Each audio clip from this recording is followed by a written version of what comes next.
सांख्य दर्शन के विकासवाद विषयक हमारे आज के व्याख्यान का विषय है सांख्य दर्शन के विकासवाद का आलोचनात्मक परीक्षण।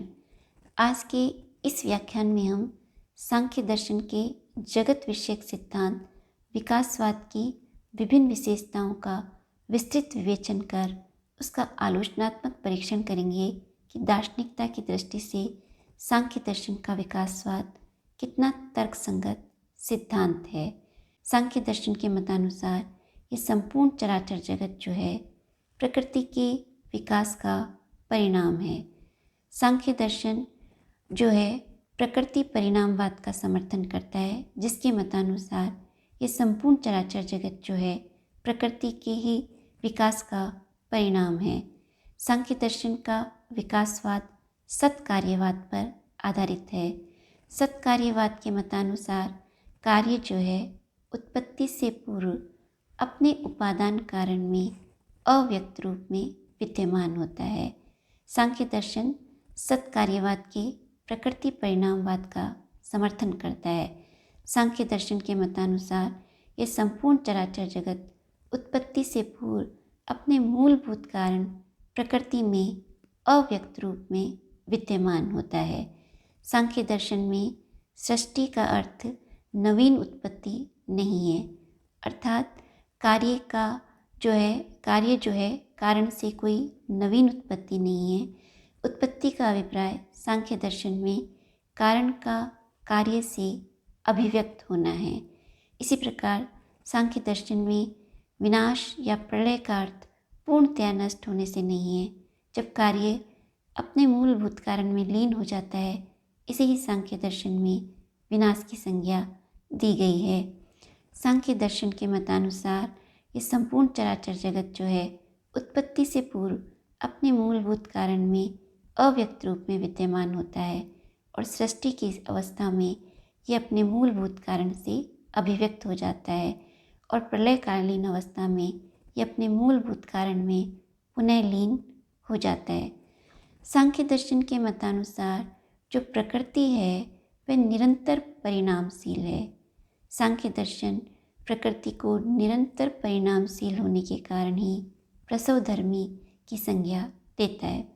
सांख्य दर्शन में प्रकृति में प्रलयकालीन एवं सृजन इन दोनों अवस्थाओं में ही हमें सतत परिणाम परिलक्षित होते हैं, क्योंकि अगर प्रकृति में ये परिणाम की प्रक्रिया अवरुद्ध हो जाए तो उसे पुनः प्रारंभ करना संभव नहीं है। सांख्य दर्शन में जो प्रलयकालीन अवस्था में जो परिणाम या परिवर्तन परिलक्षित होता है उसे स्वरूप परिणाम की संज्ञा दी गई है। स्वरूप परिणाम में सत्वगुण में, रजोगुण में एवं तमोगुण में परिवर्तित होता है। स्वरूप परिणाम की अवस्था में प्रकृति से किसी भी प्रकार के किसी पदार्थ का सृजन नहीं होता।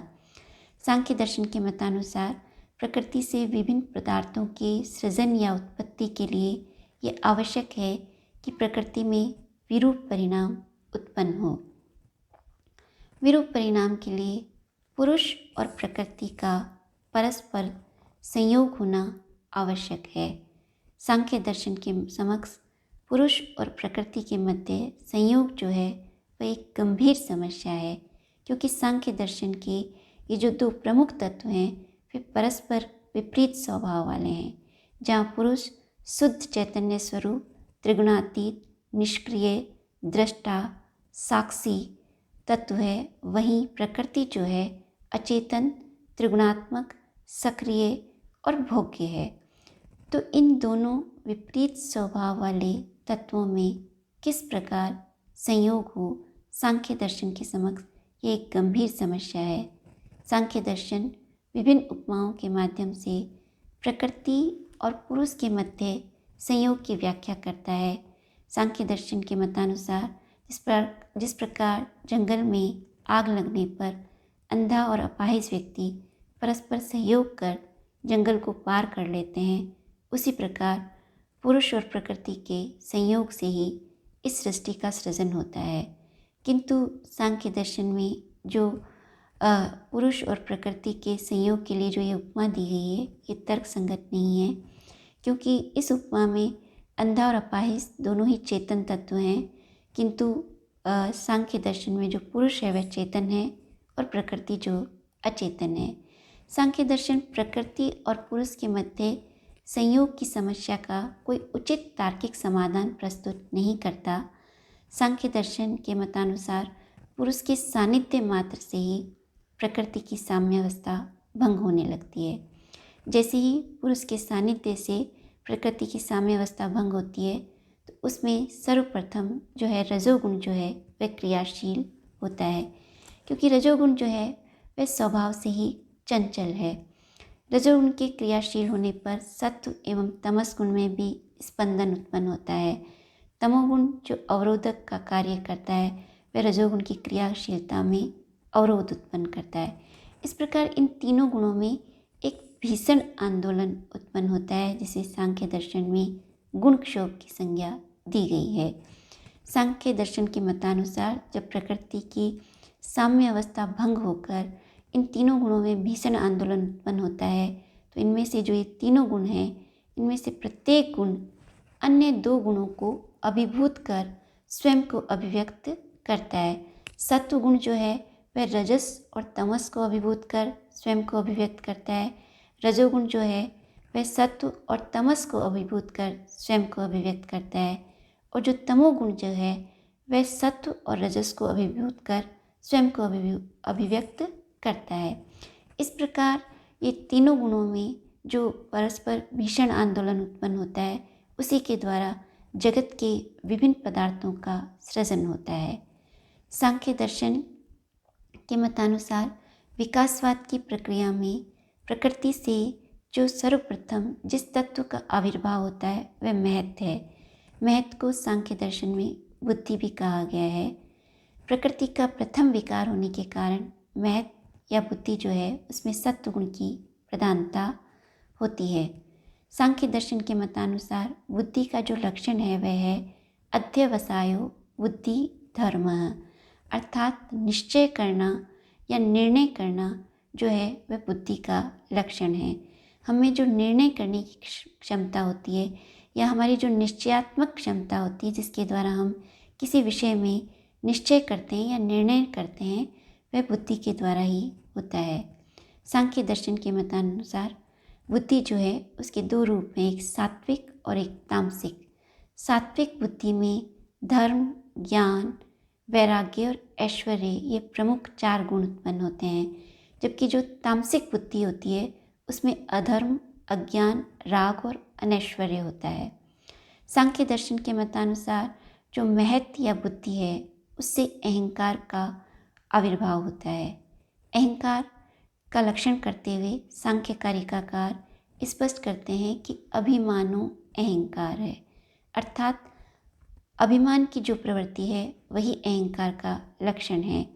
अभिमान अर्थात मैं और मेरेपन का भाव। शरीर और इस जगत के जो पदार्थ हैं उनमें मैं और मेरेपन का जो भाव है वही अभिमान है। इस अभिमान के कारण ही पुरुष जो है नश्वर देह और नश्वर जगत के पदार्थों से मैं और मेरेपन का भाव या संबंध जो है स्थापित करता है, अर्थात स्वयं को नश्वर देह एवं इन नश्वर पदार्थों से संबंध स्थापित करता है। सांख्य दर्शन के मतानुसार जो अहंकार है उसके भी तीन प्रकार हैं, सात्विक अहंकार, राजसिक अहंकार और तामसिक अहंकार। जो सात्विक अहंकार है उसमें सत्व गुण की प्रधानता है और इस सात्विक अहंकार से एकादश इंद्रियों अर्थात 11 इंद्रियों की उत्पत्ति होती है। ये 11 इंद्रियां इस प्रकार हैं, मन, पंच कर्मेंद्रियां और पंच ज्ञानेंद्रियां। राजसिक अहंकार से किसी तत्व की उत्पत्ति नहीं होती। राजसिक अहंकार जो है सात्विक और तामसिक अहंकार को क्रियाशील करता है, जबकि तामसिक अहंकार से पंच तन्मात्राओं की उत्पत्ति होती है।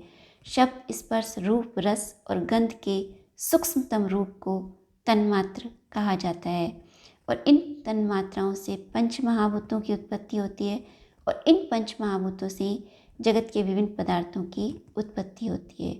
इस प्रकार सांख्य दर्शन की विकासवाद की प्रक्रिया जो है संपन्न होती है। सांख्य दर्शन के विकासवाद की प्रक्रिया की कुछ विशेषताएं हैं जो इस प्रकार हैं।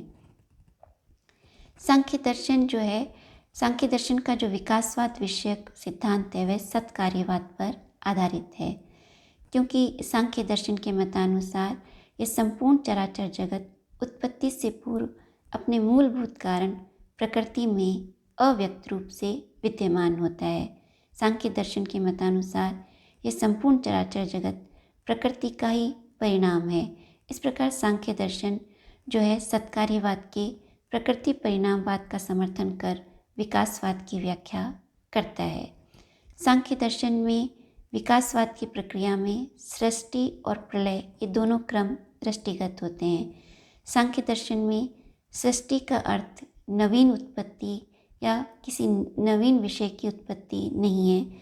सांख्य दर्शन में सृष्टि या उत्पत्ति का अर्थ है कार्य का अपने मूलभूत कारण से अभिव्यक्त होना, जबकि प्रलय का अर्थ है कार्य का अपने मूलभूत कारण में लीन हो जाना। सांख्य दर्शन के जो विकासवाद की तीसरी विशेषता है वह यह है कि सांख्य दर्शन का विकासवाद जो है सूक्ष्म से स्थूल की ओर अग्रसर होता है। सांख्य दर्शन के विकासवाद की प्रक्रिया में जो सर्वप्रथम तत्व उत्पन्न होता है वह महत या बुद्धि है, जो अत्यंत सूक्ष्म है। महत से फिर अहंकार, अहंकार से जो फिर सात्विक और राजसिक और तामसिक ये तीन अहंकार है, उनमें सात्विक अहंकार से मन, पंच ज्ञानेंद्रियाँ और पंच कर्मेंद्रियाँ, राजसिक अहंकार से किसी तत्व का आविर्भाव नहीं होता। तामसिक अहंकार से पंच तन्मात्राएँ वे भी अत्यंत सूक्ष्म हैं, जिनका ज्ञान अनुमान के द्वारा होता है, और इन पंच तन्मात्राओं से ही पंच महाभूतों की उत्पत्ति होती है। इस प्रकार जो ये विकास की प्रक्रिया है वह सूक्ष्म से स्थूल की ओर है। सांख्य दर्शन का जो विकासवाद जो है वह अचेतन प्रयोजनवाद का समर्थन है। सांख्य दर्शन का ये जो विकासवाद है वह निष्प्रयोजन या यांत्रिक नहीं है। सांख्य दर्शन के मतानुसार जो प्रकृति जो है पुरुष की मोक्ष और भोग के लिए ही ये संपूर्ण विकास की प्रक्रिया जो है संपन्न होती है। अर्थात सांख्य दर्शन के मतानुसार पुरुष के लिए विभिन्न विषयों के भोग प्रदान करने के लिए, साथ ही जब पुरुष इन विषयों का भोग कर इनसे विरक्त हो जाता है तो उसके कैवल्य के लिए ही ये संपूर्ण चराचर जगत जो है इसका विकास होता है। इस प्रकार सांख्य दर्शन जो है उसका विकासवाद निष्प्रयोजन नहीं है। प्रश्न यह है कि जो प्रकृति अचेतन है उससे किस प्रकार जो है ये जो विकासवाद की प्रक्रिया है ये संपन्न होती है। अचेतन प्रकृति का प्रयोजन किस प्रकार संपन्न हो सकता है, क्योंकि अचेतन तत्व का कोई प्रयोजन नहीं होता। सांख्य दर्शन इसकी व्याख्या एक उपमा के माध्यम से करता है। जिस प्रकार गाय के थन से अपने बछड़े के लिए दूध उत्पन्न हो जाता है, उसी प्रकार अचेतन प्रकृति भी पुरुष के भोग और मोक्ष के लिए इस संपूर्ण चराचर जगत का सृजन करती है। इस प्रकार सांख्य दर्शन अचेतन प्रयोजनवाद का समर्थन करता है। सांख्य दर्शन के विकासवाद की प्रक्रिया के इस विवेचन से हमारे समक्ष ये प्रश्न है कि सांख्य दर्शन का ये विकासवाद विषयक सिद्धांत कितना तर्कसंगत है।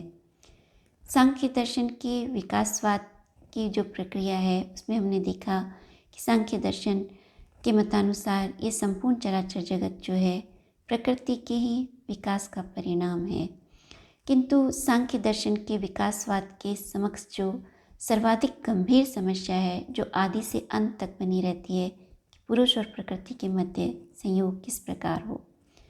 सांख्य दर्शन दो तत्वों में विश्वास करता है, पुरुष जो चेतन है और प्रकृति जो है अचेतन है।